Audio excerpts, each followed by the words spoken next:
Hello, how are you today? I just want to welcome you to Kingdom Talk. My name is Adewale Richard Adedeji. I just quickly want to share these thoughts that I have with my fellow believers. It's about when we read the Bible. Sometimes when we read the story of Jesus Christ, we tend to lose him in what he's doing. I want to quickly establish two things.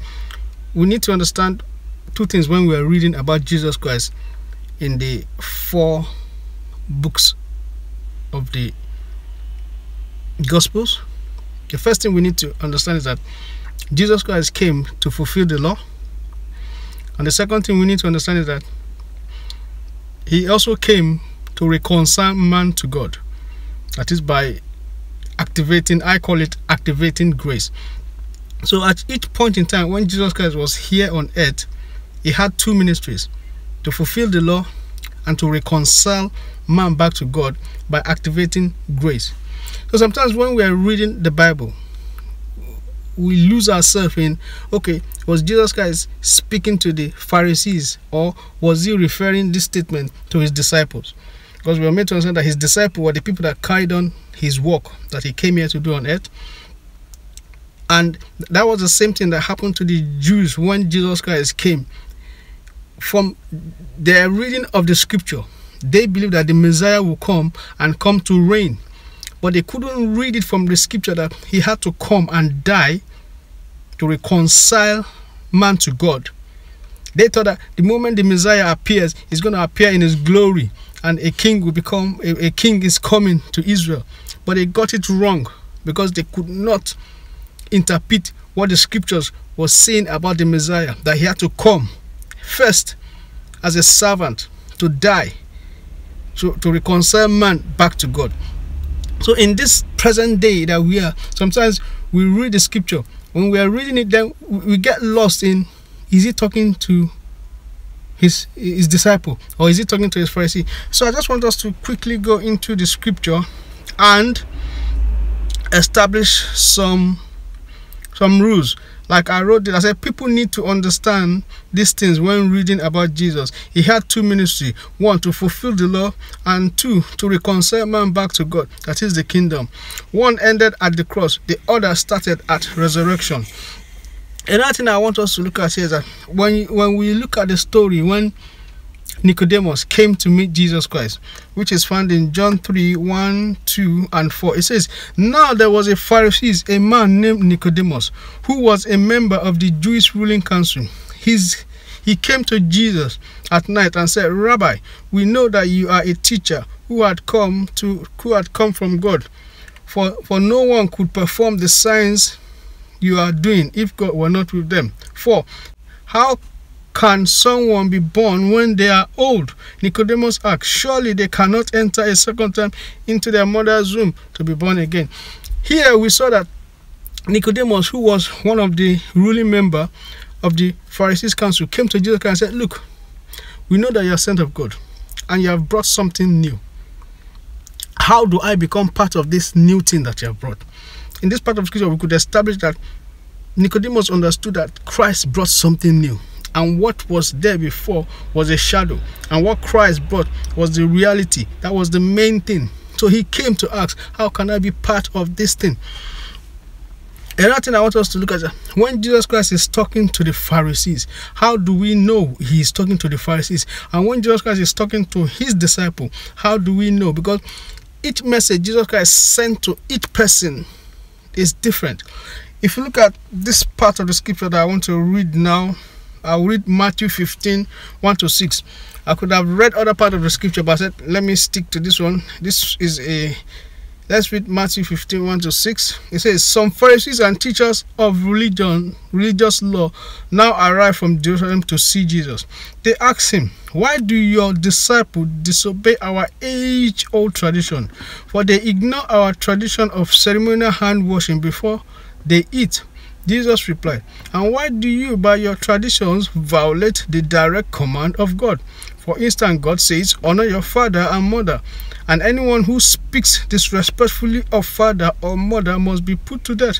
But you say it is all right for people to say to their parents, sorry, I can't help you, for I have vowed to give to God what I have given to you. In this way, you say they don't need to obey their parents, and so you cancel the word of God for the sake of your tradition. Here we saw that Jesus Christ was specific. He was talking specifically to the Pharisees, that they uphold their tradition higher than the command of God. In another part of the scriptures, we see whereby Jesus Christ was speaking directly to the Pharisees, like Matthew 23:23. He was speaking directly to them regarding how they pay their tithe and how they don't do the other things of the law. He was specific. He was talking. His audience there were the Pharisees. So let's look at when Jesus Christ is speaking to his own disciple. If we go into Matthew 5, let's read 17 to 20. Don't misunderstand why I have come. I did not come to abolish the law of Moses or the written of the prophets. No, I have come to accomplish their purpose. I tell you the truth, until heaven and earth disappear, not even the smallest detail of God's law will disappear until its purpose is achieved. So if you ignore the least command and teach others to do the same, you will be called the least in the kingdom of heaven. But anyone who obeys God's law and teaches them will be called great in God's kingdom. For I tell you that unless your righteousness surpasses that of the Pharisees and the teachers of the law, you will certainly not enter the kingdom of heaven. Here Jesus Christ was speaking directly to his disciples, telling them that he has not come to abolish the law, but to fulfill it. He also went further to tell them, look, your righteousness have to surpass that of the Pharisees and the Sadducees.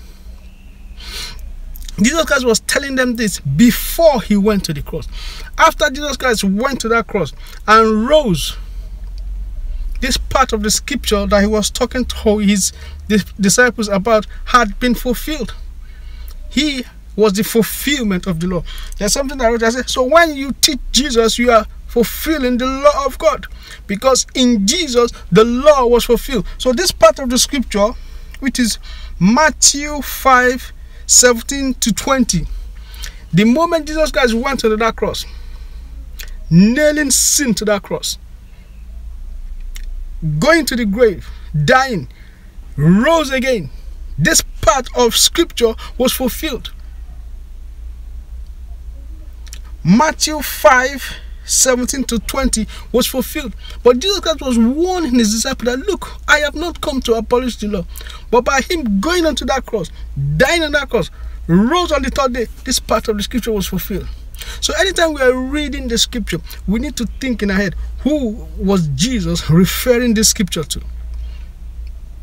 The four gospels, part of it we will say it's part of the Old Testament, because Jesus Christ was there. He was fulfilling the law. And in some part, he was talking to his disciples, like he was telling them in John that, Lord, sanctify them. Thy word will sanctify them. That was a specific message that he was sent to his disciples. So when we are reading the Bible, we need to understand who was Jesus Christ referring this part of the scripture to, and how does this scripture help me? And one other thing we need to understand, no matter where we take our scripture from, if it does not come and land on Jesus Christ, when you read the Bible, the picture we need to get from reading the Bible is Jesus Christ. Is the work on Calvary, the payment for sin, and the reconciliation of man back to God. That is the purpose. That is the picture we need to get from the scripture.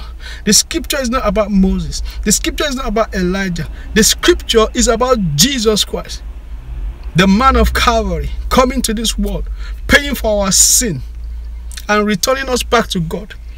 Reconciliation. That was what Jesus Christ did. He paid for our sin. He reconciled us back to God.